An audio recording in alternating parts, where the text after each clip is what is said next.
मास के शुक्ल पक्ष में एक एकादशी पड़ती है जिसका नाम इस वैशाख महात्म्य में लिखा है। उसका नाम है मोहिनी एकादशी, जो कि शुक्ल पक्ष में पड़ती है। ऐसे एक ही एकादशी का फल 1 करोड़ 11 के बराबर। मैंने पूर्व में भी निवेदन किया, यदि किसी कारणवश कोई दिक्कत, कोई परेशानी है और व्रत छूट रहा है और उस समय उस व्रत को अपने घर में से उनके निमित्त यदि कोई कर लेता है तो व्रत खंडित नहीं माना जाता। जैसे कोई रुग्ण है, बीमार है, अस्पताल जाना पड़े, ब्लड प्रेशर ऊपर नीचे हो जाए तो उसे नमक भी देना पड़ेगा और भी चीजें देनी पड़ेंगी। तो उसका संकल्प लेकर, ये नारद पुराण में वर्णन है, उसका संकल्प लेकर उसकी माँ, भगनी, पति, बेटा, बिटिया, सास माँ, ये यदि उसके लिए व्रत कर लेते हैं, अपना कोई कर लेता है व्रत, तो उसका यह व्रत खंडित नहीं माना जाता। ये व्रत। दूसरी बात, नारी के ऋतुकाल धर्म में वह नारी देवताओं को नहीं छू सकती, ग्रंथ को नहीं छू सकती,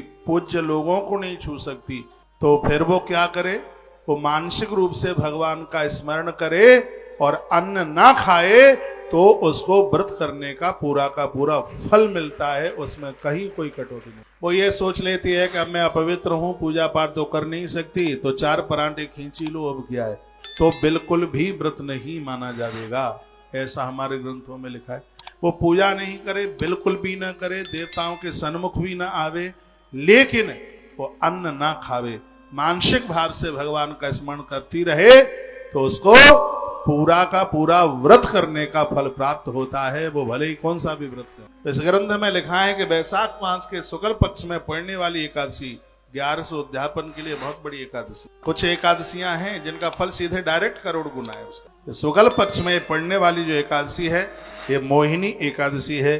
कहा गया कि एकादशाम कृतम पुण्यम कोटि कोटि गुणम भवेत। वैशाख के शुक्ल पक्ष में पड़ने वाली एकादशी करोड़ गुना इसका फल प्राप्त हो जाता है। आप लिख ही रहे हैं तो एक बात लिख लीजिएगा, जो लोग एकादशी के पवित्र समय पर पति और पत्नी संसारिक कर्मों में वो उसमें रत रहते हैं, जो लोग मांस भक्षण करते हैं, शराब पीते हैं, तो इसमें ये श्लोक में लिखा है कि उन लोगों को गौ हत्या और अपने पिता की हत्या करने का तत्काल उन्हें पाप लगता है। श्लोक बोले देता हूं।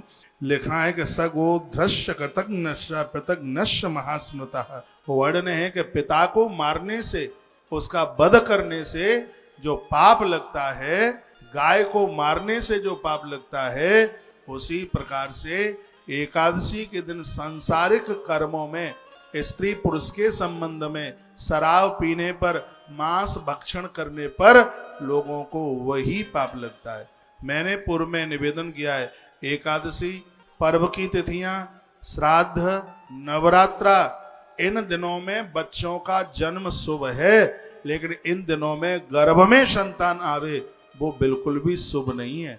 इन दिनों में यदि गर्भ में संतान आई तो अंधी भी संतान हो सकती है, विकलांग भी हो सकती है, और शरीर से रुग्ण होकर के भी वो पैदा हो सकती है।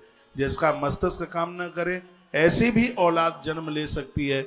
इसलिए हमारे ग्रंथों में लिखा है कि पति और पत्नी को चाहिए कि कुछ तिथियां ऐसी हैं जिनमें आराधना, पूजा पाठ को कम न होने दें। उसमें इन तिथियों में तो उनको ये भी ना पता लगे कि तुम विवाहित जीवन जी रहे हो। उसमें नवरात्रा हैं चारों, उसमें शिव महारात्रि है, और उसमें मकर संक्रांति है, उसमें श्राद्ध के 16 दिन हैं, और उसमें प्रत्येक एकादशी है, अमावस्या है और पूर्णिमा है।